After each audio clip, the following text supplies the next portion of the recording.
लातूर जिल्ह्यात स्थानिक गुन्हा शाखेची सर्वात मोठी कारवाई. 40,47,000चा सुगंधित तंबाखूचा साठा जप्त. स्थानिक गुन्हे शाखेची कारवाई. महाराष्ट्र शासनाने प्रतिबंधित केलेल्या सुगंधी तंबाखूची विक्री करण्याच्या उद्देशाने वाहतूक करणारा टेम्पो मधील 28,97,060 रुपये किमतीची प्रतिबंधित तंबाखूजन्य पदार्थांचा साठा लातूर स्थानिक गुन्हे शाखेच्या पथकाने औसा तालुक्यात पकडला. या कारवाईत 11,50,000 रुपये किमतीचा आयशर टेम्पो जप्त करण्यात आला असून वाहनासह एकूण 40,47,060 रुपयांचा मुद्देमाल पोलिसांनी हस्तगत केला आहे. या प्रकरणी तेलंगणा राज्यातील दोघांना ताब्यात घेऊन त्यांच्या विरुद्ध औसा पोलीस ठाण्यात गुन्हा दाखल करण्यात आला आहे.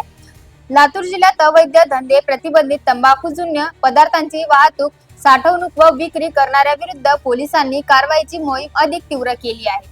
त्याच अनुषंगाने स्थानिक गुन्हे शाखेचे पोलीस निरीक्षक श्री बावरकर यांच्या मार्गदर्शनाखाली पथकाने दिनांक 25 जुलै रोजी पहाटे सुमारे 4:10 वाजता लांबजना ते तुळजापूर टी पॉइंट मार्गे एका आयशर टेम्पो मधून गुटखा व सुगंधी तंबाखू विक्रीसाठी नेण्यात येणार असलेल्या आयशर टेम्पो TS12 UE 4190 चालकासह 2 इसमांना ताब्यात घेण्यात आले. त्यांच्याकडे चौकशी केली असताना तत्सम समाधानकारक माहिती दिल्याने पोलिसांनी वाहनाची झडती घेतली. झडती दरम्यान टेम्पो मध्ये महाराष्ट्र शासनाने प्रतिबंधित केलेल्या सुगंधित तंबाखूचा मोठ्या प्रमाणात साठा आढळून आला.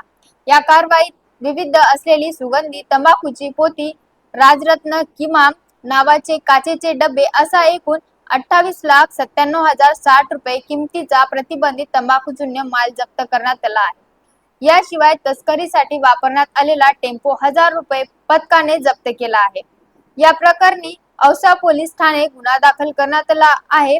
दोन्ही आरोपींना ताब्यात घेण्यात आले असून हा प्रतिबंधित तंबाखूजन्य माल कोठून आणण्यात आला, कोणाच्या सांगण्यावरून वाहतूक केली जात होती, याचा पुढील तपास औसा पोलिसांकडून करण्यात येत आहे. ही कारवाई पोलीस अधीक्षक अमोल तांबे यांच्या आदेशान्वये अपर पोलीस अधीक्षक मंगेश चव्हाण यांच्या मार्गदर्शनात स्थानिक गुन्हे शाखेचे पोलीस निरीक्षक श्री सुधाकर बावरकर यांच्या मार्गदर्शनाखाली पोलीस अंमलदार संजय कांबळे, सूर्यकांत कलमे, प्रेमदास राठोड, राजेश कंचे, तुळशीराम बरुरे, पाराजी पुठेवाड व रामदास बाचीफळे यांनी केली आहे.